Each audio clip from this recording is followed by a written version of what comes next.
Welcome back to my mental health and crime channel. My name is Hootie London. I'm a licensed cognitive behavior therapist, that's a CBT therapist, and a licensed mental health counselor. Please like, share, and subscribe if you enjoy the contents in this channel. I'd like to start by thanking all my subscribers, all my viewers for all the kindness, the kind comments, the passion you'll have to get justice for the 4 victims. Brian Christopher Koberger is being charged for 4 counts of murders and 1 count of burglary. We are aware that his defense attorney, Ann Taylor, has been pleading for the exculpatory evidence that Bethany Funk has in this case, or they believe Bethany has in this case. They've been asking for the 3 unidentified DNA, male DNAs, that was found inside and outside the crime scene. And they've been asking for the roadmap of the genealogical DNA evidence that has been found in the knife sheet, which is a touch DNA that leads to Brian Christopher Koberger. We can see that no evidence has been turned in. This is just bringing delays in the court, and we want justice for these 4 victims, and we want the correct person to be charged for these capital murders. Today, I would like to give y'all a very good example of a case that I have been watching for a very long time, because the prosecution in that case has been dismissed. She's no longer allowed to work in this case. Christina is her name. This is the case of a highlight profile case of the rapper who has been charged for 2 counts of murders. His name is YNW Melly. What happens when the prosecution doesn't turn in the evidence? And what happens when there's a list of a Brady's list? Brady's list was made in 1963, Brady versus Maryland. That means it has to be a list of all the detectives and police officers who worked in a case that have lied, haven't told the truth. They're supposed to be put in the list. I'd like to start by saying trigger warning, because some viewers may find this to be triggering. ABC-15 investigators have exposed problems with Arizona's Brady list, names of police officers with histories of lies, crimes, and other integrity concerns. Yeah, but now they're revealing prosecutors have been keeping a second, more secretive Brady list, and they are names they don't want people to know about. ABC-15 Chief Investigator Dave Biscopine continues to peel back the layers of secrecy. Tonight, Dave's naming names and pressing the county attorney for answers. We broke the story about a homicide detective, a detective who was a literal poster child for Phoenix PD. Did a top Phoenix police detective mishandle evidence in a large number of murder cases? That detective, Jennifer DePonzio. Welcome to courtroom 5A. We've never been this busy before. And in court, defense attorneys in dozens of murder cases argued that the Maricopa County Attorney's Office and Phoenix Police were withholding evidence of her mistakes. Detective Jennifer DePonzio had her fingers, if it goes to the metaphor, in a lot of murder pies. For years, at least. We know at least since July 2021 this has been an issue. 60 years ago, in 1963, the Supreme Court ruled in Brady v. Maryland, the prosecution has to disclose all exculpatory evidence, and that includes officers' past integrity issues. That's why prosecutors keep so-called Brady lists. But we discovered that DePonzio's name wasn't on the Brady list sent out by MCAO. Then, after our story, surprisingly, her name and dozens of new ones popped up on the list, but with a different status, one ending with T2 or Tier 2. It wasn't part of the list that was distributed. So we asked County Attorney Rachel Mitchell about it. When the discussion was coming up about that, it got combined by my staff. That was a miscommunication. That's not normally something that we're doing. We are disclosing Tier 1. Oh, so that shouldn't have been put on the list. Well, no, it shouldn't have been included in the subscription that we send out for transparency purposes. So, to be clear, adding DePonzio and the other Tier 2 names was an accident. So it won't be shown going forward. That won't be part of our subscription going forward, yes. DePonzio was the wife of Phoenix Assistant Chief Nick DePonzio. In 2021, she went on leave and then retired this year under a confidential accidental disability claim. Records show, while reviewing her cases, fellow investigators found she failed to document and impound evidence and interviews in a lot of homicide cases. So far, the mistakes impacting 37 ongoing court cases and 61 police investigations. So with that detective, former detective DePonzio, why wouldn't she be Tier 1 or why wouldn't she be on the list? I mean, her issues obviously impact dozens of cases. Isn't that Tier 1 worthy? Well, I think that's a misunderstanding of what the difference is between Tier 1 and Tier 2. Tier 2 is not things that we do not disclose. It's just the disclosure is handled differently because of the sensitive nature that can be on Tier 2. So that's just handled differently, but it's not something that we hold back or don't disclose. But it's holding back the many Tier 2 names from their regularly released list. So, we saved the accidentally released Tier 2 names, and we're publishing them. As of April, it's 44 officers. Here's just a few of them. One is Buckeye Police Chief Larry Hall. Chief Hall, Dave Biscobing, ABC 15. A few years ago, we caught Buckeye misreporting their crime stats to keep the city on the list of safest cities in America. Asked you repeatedly for an interview and you declined. Well, of course, because of our history. What's the history? So now that we know what the Brady list is about, this is the latest in YNW Melly's case. The prosecution has been dismissed by the courts, by the judge, because of misconduct. Head of the double murder retrial for rapper YNW Melly. A Florida judge sided with Melly's defense team and pulled lead prosecutor Christine Bradley off the case. It's a huge win for the rapper's defense, who claimed Bradley allegedly covered up a report that the investigation's lead detective had asked a Broward County Sheriff's deputy to lie about being present while serving a search warrant. You put it all together. It was a mistrial. They hid Brady materials.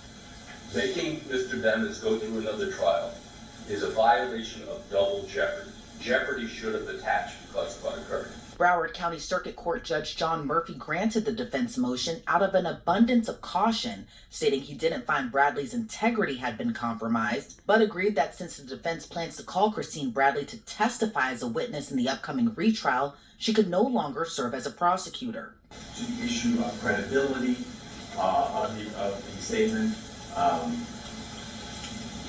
you're bringing in witnesses, right, that are testifying to something that you weren't party to. Ms. Brennan wasn't there. So her testimony, she would be coming in testifying for collateral issue, wherein she was not even a witness to the initial incident. So why would a Broward County prosecutor be a defense witness in a double murder retrial? Well, the goal of the defense is to impeach the credibility of Detective Mark Moretti, the lead investigator. The allegations against him stem from when Moretti met with YNW Melly's mother, Jamie King, in October 2022. While questioning her about alleged witness tampering, he executed a search warrant to seize her phone. Assistant State Attorney Michelle Boudreaux, who was a witness to the incident, testified in a hearing last week that she overheard Moretti ask a deputy to lie about being present during the phone seizure. Detective Moretti said to Deputy Morrell, "You need to say you were here when I served that search warrant." And it was kind of like an awkward moment. Someone described it just kind of getting punched twice in the head. So there's a search warrant that gets served, and I'm like, what's going on? And then the next day, he's asking this deputy to lie for him. And again, I'm like, this is like, I'm in the twilight, so I'm like, this can't really be happening. Deputy Gorell didn't say anything of any substance. I think he said, "Is there anything I'm needed for anymore?" or something like that. I don't remember if he said anything at all. It was just a very awkward moment. Do you say anything to Moretti? No, I don't say anything to Moretti. I leave the room, I'm done with the statement. As far as I'm concerned, I'm done investigating this case. Why? Because I don't work with detectives that solicit lies. Boudreaux said she reported the incident to her direct supervisors and prosecutor Christine Bradley, who testified in the hearing defending Moretti's actions, saying the whole thing was a joke. Is that true that Detective Moretti said to you that what he said was a joke? No, what was intended to be conveyed was that Deputy Gorell, his response was flippant in nature. That was the joking aspect of it. Okay, so if somebody from your office sends out a Brady notice in this case, not authorized by you, correct? That's correct. And in that Brady notice that I just showed you, you're saying that there are incorrect statements of fact. That is correct. And the incorrect statement is that you were not told by Moretti that he was joking. That is correct. The indication has always been, and if it was inartfully conveyed in some point, the indication has always been that Deputy Gorell responded in a very flippant manner when asked about showing up. Flippant manner? To Detective Moretti. Does he say that in his report, Gorell? I don't believe so. Okay. So the flippant matter came from Moretti, and somehow you communicated that Moretti said it was a joke. Is that what we're putting together? I did not say that Moretti said that he had made a joke in any way, shape, or form.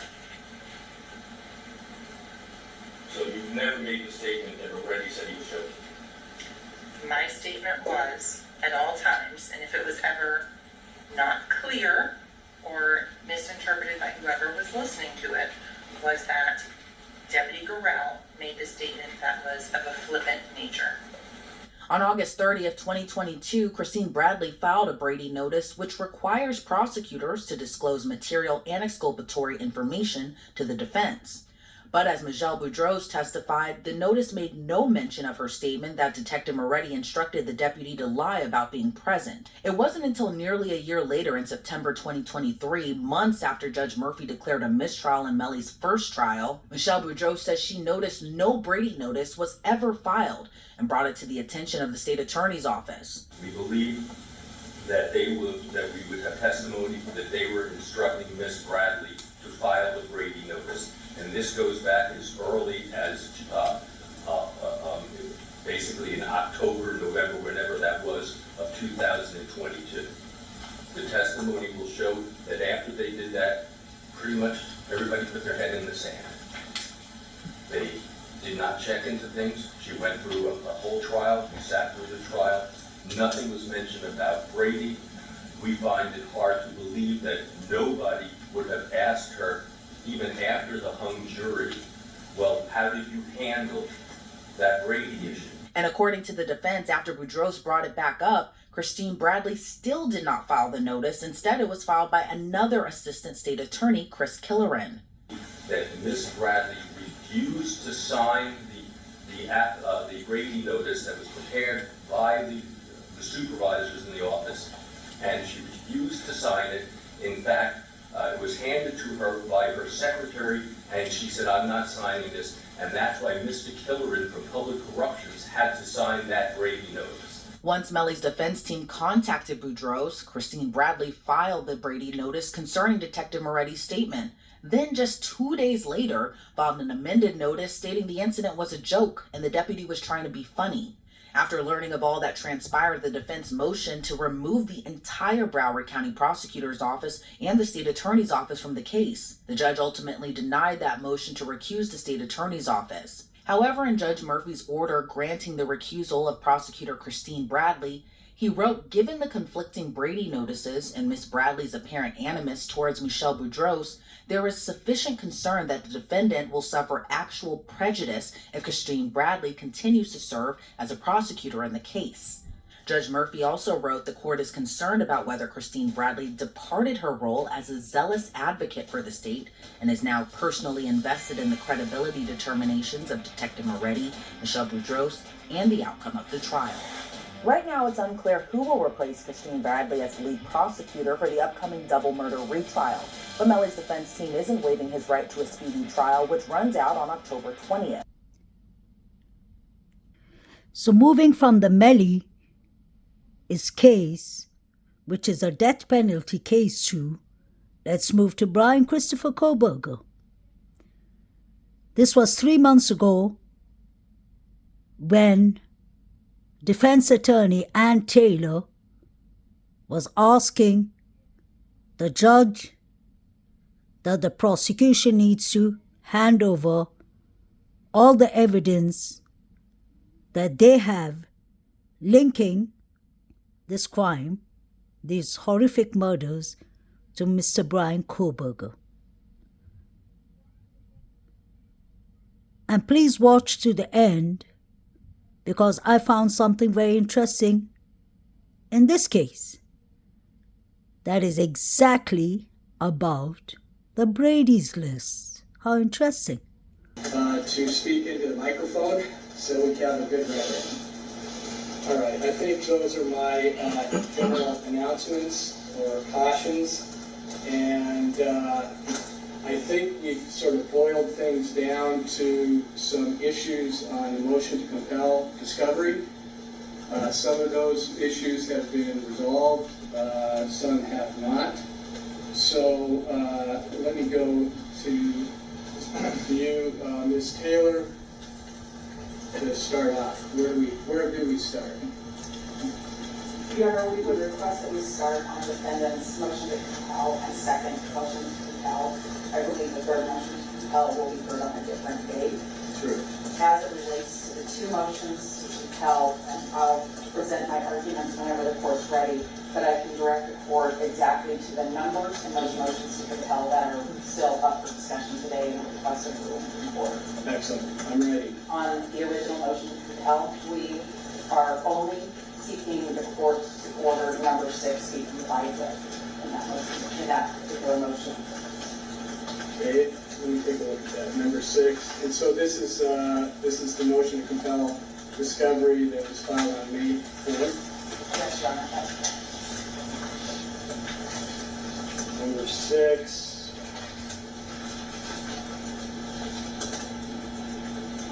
And that is request number 160. That is for request number 160, and that is in the second supplemental discovery. Okay, thank you. All right. And we're getting, is that me? Okay. Number 6. Number 6 on that one, yes. On the second motion to compel, Your Honor, we are leading the court to order on request number 1, number 4, number 5, and I think that we have a plan for the other numbers, so those would be the 3 we want to court order on. Thank you. Let me make sure we get the same page. Okay, number 1 is request 1.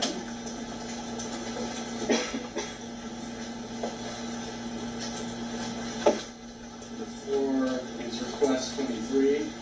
I'm sorry, Your Honor, it's number 2, request 4. Okay, I apologize. number 2, request.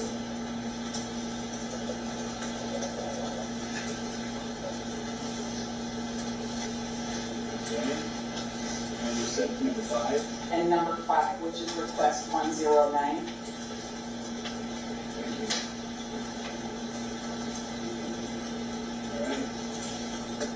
That's the second motion to compel discovery. Correct.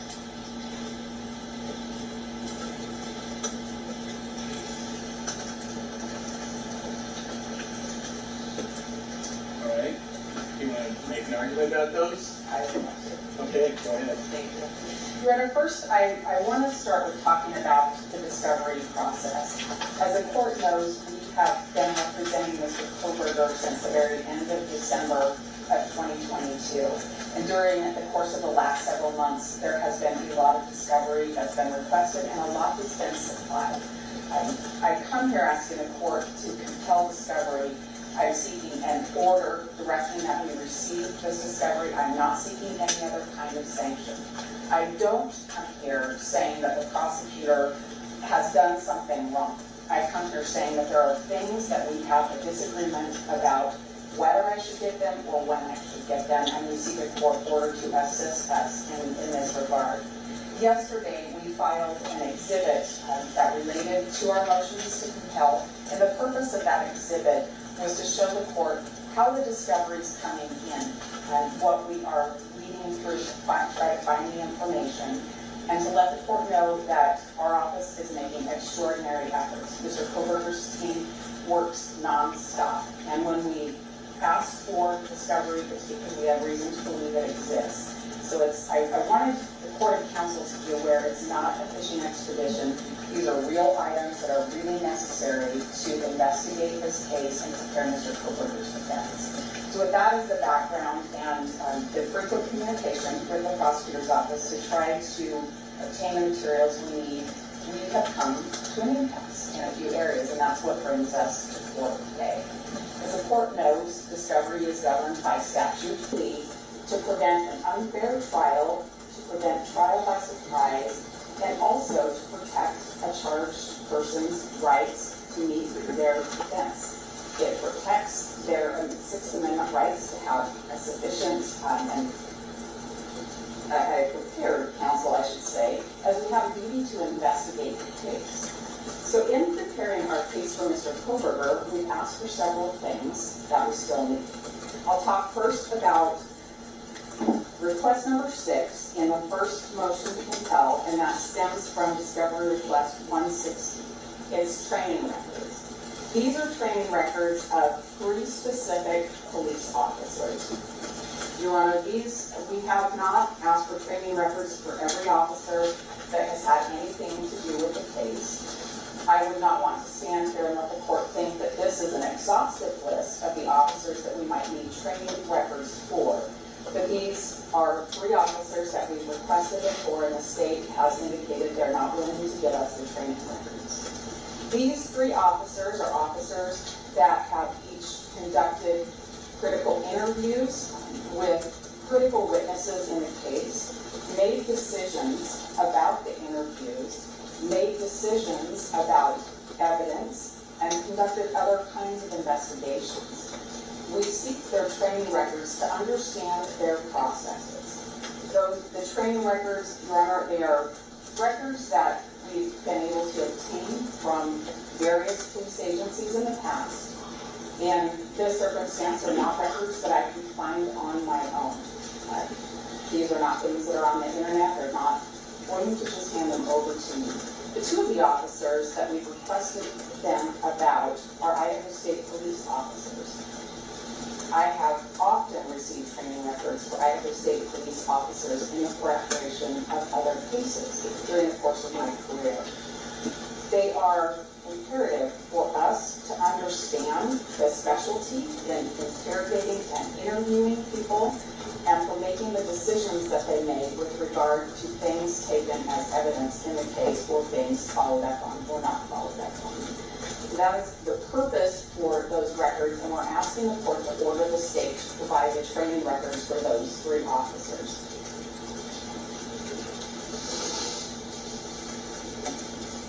Moving on then to our second motion to compel. And what we are looking for is a lot of information from the FBI task team as well as the FBI forensic examiner team.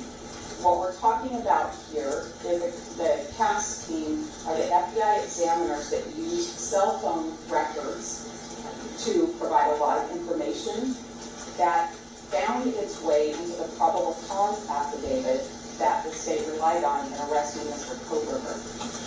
I had the opportunity to meet with the prosecutor, and they indicate that we will be getting those items in number 1 and number 6 disclosed to us, but we don't know when. So I'm asking this court to issue an order with a date certain to obtain those records. These are bits of investigation that the FBI conducted that relate to Mr. Koberger's cell phone, and the state has relied on that in their affidavit to say that Mr. Koberger was in certain places at certain times. So these are bits of information and analysis that's been done since December. We are now at the end of June. We do not have those records yet, Your Honor. They are something that's been relied upon by the state for the PC affidavit to arrest Mr. Koberger, as well as to obtain a variety of search warrants. It's information that the state has agreed we should have, so we ask the court for an order with a deadline to get that. I want the court to know I don't think that Mr. Thompson or Ms. Jennings are trying to withhold this. I think they'll give it to you when they have it, but I think an order from the court saying this is the date certain may help them get the information a little bit more rapidly.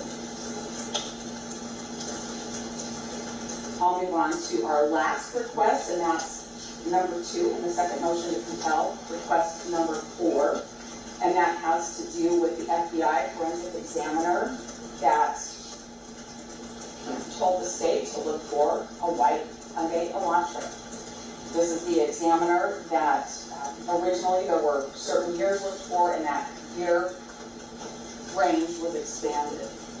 I believe I have the communications between the police department and the FBI about how that date range changed, but what I don't have is the report from the examiner.